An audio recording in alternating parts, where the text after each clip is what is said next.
تو میرے محترم نتیجے پہ پہنچ گئے کہ اللہ کہتا ہے رسول دعا فرمائیں تو میں بخشوں گا. رسول کے پاس گئے, یا رسول اللہ آپ کیسے راضی ہوتے ہیں؟ آپ راضی ہوں گے تو دعا ہوگی نا, آپ راضی ہوں گے تو دعا ہوگی نا.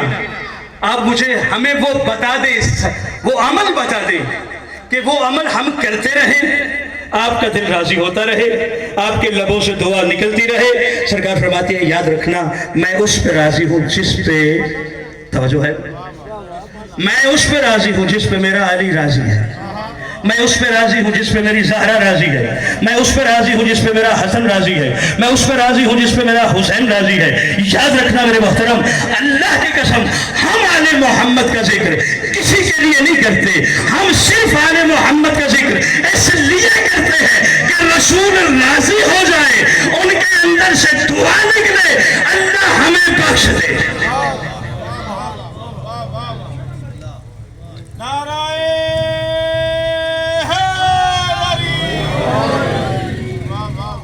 تو میرے جب تک یہ راضی نہیں ہوں گے, رسول راضی نہیں ہوں گے, تو میرے محترم اس لیے ہم ان کا تذکرہ کرتے ہیں, ان کا علم پڑھتے ہیں, ان کا حلم پڑھتے ہیں, ان کی طہارت پڑھتے ہیں, ان کی صحابت پڑھتے ہیں, تاکہ لوگوں کو معلوم ہو جائے کہ جن کی وجہ سے رسول راضی ہوتے ہیں وہ بلند کتنے ہیں. میرے محترم پہلی بات سن لو, یہ بلند کتنے ہیں, یہ بلند اتنے ہیں کہ اللہ کے نبی نے فرمایا یہ مجھ سے ہے میں ان سے ہے. پہلی بلندی سماعت فرما لیں, یہ مجھ سے ہے میں ان سے ہوں. اور اگلی سماعت فرما لیں, سرکار فرماتی ہے یاد رکھنا یہ میرے نور کا حصہ ہے, یہ میرے نور کا حصہ ہے. ایک معصوم امام نے امام حسین علیہ السلام کی قبر اقدس پہ کھڑے ہو کر ایک زیارت پڑھی. اس میں ایک جملہ ہے کہ اشہد انک نور, توجہ ہے میرے کنت نورا فی الاسلاب الشامہۃ والارحام المطہرۃ. جب آپ اسلاب میں تھے تو بھی آپ نور تھے, جب آپ ماں کے رحموں میں تھے تو بھی آپ نور تھے. تو میرے محترم یہ وہ ہستی ہیں کہ جو جن جیسا کائنات میں کوئی نہیں, جن جیسا کائنات میں کوئی نہیں ہے. میرے محترم توجہ چاہوں گا پوری, یہ کون ہے؟ جناب زہرا وہ ہیں جن کے بارے رسول فرمایا انا الفاطمہ بسا تو منی, فاطمہ میرا ٹکڑا ہے. حسن اور حسین علیہ السلام کے متعلق بتایا الحسن والحسین سید الشباب اہل الجنہ, حسن اور حسین جوان علی جنت کے سردار ہیں. پوری توجہ چاہوں گا, بخشش ذہن میں رہے. اور علی علیہ السلام کے متعلق فرمایا انا مدینۃ العلم وعلی بابها, میں علم کا شہر ہوں, علی اس کا دروازہ ہے. قبلہ علی کون ہے؟ علی کو رسول کی وجہ سے ہم نے مانا ہے. رسول نے منوایا تو ہم نے مانا. رسول نے کہا اس جیسا عالم نہیں, ہم نے کہا اس جیسا عالم نہیں. رسول نے کہا اس جیسا قاضی نہیں, ہم نے کہا علی جیسا قاضی نہیں. رسول جو منواتے رہے ہم مانتے رہے. رسول نے اپنا وسیع منوایا ہم نے مان لیا. رسول نے اپنا خلیفہ منوایا ہم نے مان لیا. رسول نے امام منوایا ہم نے مان لیا. رسول نے ولی منوایا ہم نے مان لیا. توجہ چاہوں گا پوری میرے محترم. اب رسول علیہ السلام فرما رہے ہیں انا مدینۃ العلم وعلی بابها, میں علم کا شہر ہوں, علی اس کا دروازہ ہے.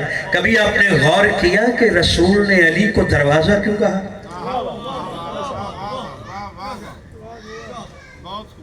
معرفت اسے ہی کہتے ہیں کہ لفظوں کی پنہائیوں میں اتر جانا, لفظوں کی گہرائیوں میں اتر جانا, یہ معرفت کہلاتا ہے. اچھے الفاظ کی چنوتی کر کے لوگوں کے سامنے پیش کرنا یہ واجب ہے, کیونکہ اللہ قرآن میں کہتا ہے قولوا للناس حسنا, جب لوگوں سے بات کرو تو حسن تکلم سے کرو. یعنی وہ انسان بہت بڑی نیکی کر رہا ہے جو دوسروں کے سامنے اچھے لفظوں کی چنوتی کر کے، اچھے لفظوں کو اکٹھا کر کے دوسرے کے سامنے بات کر رہا ہے، اور جو لفظوں کو کم تر استعمال کرتا ہے، سامنے بیٹھے ہوئے کی عزت نہیں کرتا، مجھے اس منبر کی قسم قرآن کہتا ہے وہ گناہ کرتا ہے۔ میرے محترم، ہمیں اگر اللہ کو راضی کرنا ہے، رسول کو راضی کرنا ہے، اہل بیت کو راضی کرنا ہے، تو آؤ ہم ایک دوسرے کا احترام کریں۔ تو رسول نے فرمایا میں شہر علم ہوں، اور یہ اس کا دروازہ ہے۔ رسول نے دروازہ کیوں کہا؟ سن لیجئے قبلہ، دروازہ کہاں ہوتا ہے؟ جو میرے ہم اثر ہیں ان سے معذرت ہے، آپ سب کو معلوم ہے، میں بچوں کے لیے کہتا ہوں، اگر بیٹا کو پوچھنا کہ دروازہ کہاں ہوتا ہے تو یہ نہیں کہنا کہ گھر میں ہوتا ہے، یہ جواب غلط ہے۔ اپنے نامہ اعمال میں درج کر کے سویا کریں۔ اب جناب سیدہ پاک نبی نماز سے فارغ ہوئے، دیکھ کے کہتے ہیں بابا جان یہ تو ظاہراً بڑا مشکل کام ہے کہ ایک رات میں اتنا کام کیا جائے۔ میرے مسلمان بھائیوں، جناب سیدہ جانتی ہے، لیکن سوال کیوں کیا؟ اس لیے تاکہ میرے ماننے والوں کو پتہ چل جائے۔ اب پاک نبی دیکھ کے کہتے ہیں ہاں بیٹی، میں نے کہا کہ پورا قرآن پڑھ کے سویا کریں۔ کہا جی بابا، کہا بیٹا سونے سے پہلے 3 مرتبہ بسم اللہ الرحمن الرحیم قل هو اللہ احد کی تلاوت کر لیا کریں، تو پورے قرآن کا ثواب آپ کے نامہ اعمال میں درج ہو جایا کرے گا۔ اب دوسرا عمل کیا ہے کہ تمام انبیاء کو قیامت کے دن اپنا شفیع بنا کے سویا کرے۔ تو کہا جی، پاک نبی فرماتے ہیں بیٹا سونے سے پہلے اللہم صلی علی محمد و آل محمد و صلی علی جمیع الانبیاء والمرسلین، اور یہ انبیاء پہ درود پڑھ کے سویا کریں، قیامت کے دن تمام انبیاء آپ کے شفیع بن جائیں گے۔ اب تیسرا عمل میرے پاک نبی نے فرمایا کہ بیٹی جتنے بھی مومنین و مومنات اس دنیا سے جا چکے ہیں ان کو اپنا شفیع بنا کے سویا کریں۔